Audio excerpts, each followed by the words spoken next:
அல்லிப்பூ, தாமரைப்பூ இது மாதிரி பூக்கள் நிறைஞ்சிருக்கிற நீர்நிலைகள்ல முழுவதுமா நீர் நிரம்பி இருந்தாலும் அது சேத்து நீரா இருக்கிறதுனால அந்த தண்ணியை நம்மளால குடிக்க முடியாது. மாணிக்கவாசகர் சொல்றாரு, ஆனா இறைவா உன்னோட அருள் வெள்ளம் பருகுவதற்கு உரியதுதான். ஆனாலும் நான் அதை பருகாம உலகியல் வாழ்க்கையில சிக்கி துன்பப்படுறேன் அப்படின்னு சொல்றாரு.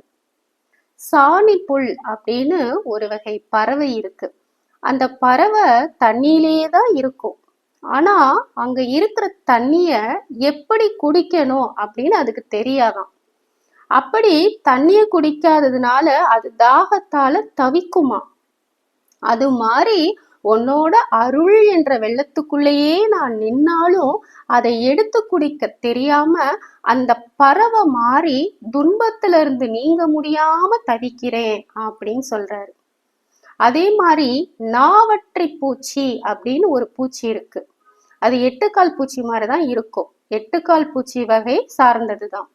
அது நாள் முழுசும் தண்ணியிலேயே மிதந்துக்கிட்டே இங்கேயும் அங்கேயும் திரிஞ்சாலும் அந்த பூச்சி நீரினால எந்த பயனையும் அடையாதுதான்.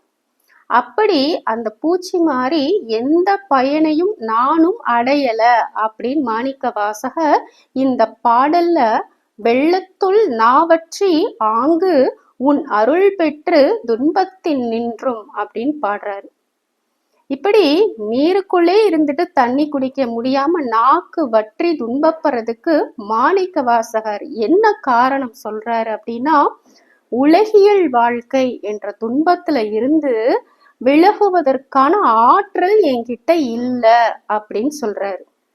இப்படி வஞ்சக செயலுடையவனா இருக்கிற என்ன கைவிட்டு விடாதே இறைவா அப்படின்னு விடுதி கண்டாய் அப்படின்னு சொல்றாரு.